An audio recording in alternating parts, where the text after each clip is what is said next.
కుటుంబానాం సుఖ సంతోష ప్రాప్తిరస్తు శ్రీ మహావిష్ణు కృపా కటాక్ష సిద్ధిరస్తు మనోవాంఛా ఫలసిద్ధిరస్తు స్వగృహే లక్ష్మీ స్థిర నివాస సిద్ధిరస్తు దంపత్యోః అన్యోన్య దాంపత్య ఫలతా సిద్ధిరస్తు సుపుత్ర్య సుపుత్రిక ఆయురారోగ్య ఐశ్వర్యాభివృద్ధిరస్తు పుత్రదా ఏకాదశి ఫలప్రాప్తిరస్తు తథాస్తు.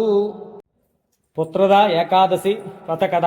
పూర్వం భద్రావతి అనే సుందరమైన రాజ్యాన్ని సుకేతుమాన్ అనే రాజు అతని భార్య సైభాదేవి పరిపాలిస్తుండేవారు. రాజు ధర్మభక్తుడైన ప్రజలకు కన్నబిడ్డవలే చూసుకుంటూ వారిని సంతానం లేకపోవడం వల్ల రాజు ఎప్పుడూ దిగులుగా ఉండేవాడు. సంతానం లేని వారికి ఈ లోకంలో కాదు కదా పరలోకంలో కూడా సద్గతి ఉండదు అని భావించి తీవ్రంగా మదనపడ్డాడు. ఒకరోజు తీవ్రమైన మనోవేదనతో రాజు తన గుర్రంపై అడవికి వెళ్ళాడు. రోజంతా అడవిలో తిరుగుతుండగా దాహం వేసింది.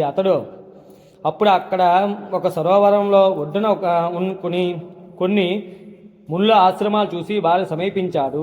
ఆ మహర్షులు సాక్షాత్తు శ్రీ విశ్వదేవులు తెలుసుకొని రాజు వారికి నమస్కరించాడు. వారు రాజు బాధను గ్రహించి అతనికి పుత్రదా ఏకాదశి వ్రత మహత్యాన్ని వివరించారు. శ్రావణ మాసంలో వచ్చే శుక్లపక్ష ఏకాదశి రోజున నిష్ఠతో ఉపవాసం ఉండి శ్రీమన్నారాయణ పూజిస్తే ఖచ్చితంగా సంతాన ప్రాప్తి కలుగుతుందని చెప్పి వ్రత విధానం తెలిపారు. ముళ్ళు సలహా మేరకు సుకేతుమాన్ రాజు రాజధానికి తిరిగి వచ్చి రాణితో కలిసి నియమిష్ఠులతో పుత్రదా ఏకాదశి వ్రతాన్ని ఆచరించాడు.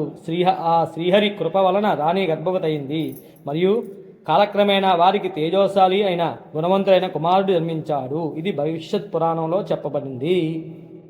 ఈ పుత్రదా ఏకాదశి వ్రత కథ సమాప్త.